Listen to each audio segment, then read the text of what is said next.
The ability to plan and take into account things that might happen, you don't get that many places. And some of our humanitarians have told us, look, we don't really get trained in logistics. Like, I have done logistics, but nobody told me how to do it. I just learned it on the job as a humanitarian. Our guys come out with, formalized training in how to do this. It's the will to get things done no matter what the circumstances, right? It's the ability to operationally plan. It's ability to be safe in environments. That whole skill set really comes into play, and being a team player, right? That's not necessarily inherent in every individual or organization out there, but it is the most part in every military member.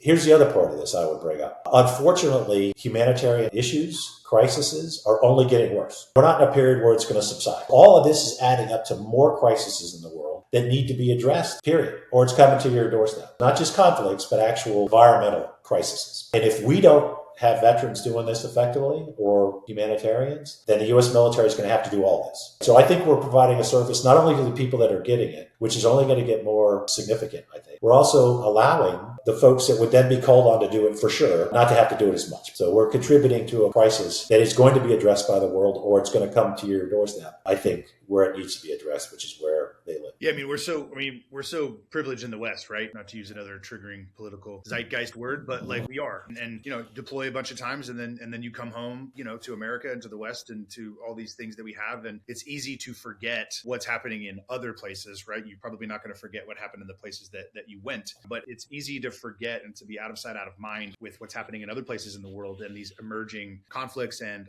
emerging disasters and emerging situations that we can prevent from becoming disasters, right? And what we do here, it seems, is we focus so much on high level purpose. Like, what is my life purpose? What is my, what am I doing now that I'm out of the military or out of the intelligence community? Like, what's this pie in the sky 10, 15, 25-year plan, instead of like, well, how can I live my purpose today? How can I be purposeful today? What can I control today that I can then contribute to? And making that smaller and chunking it down.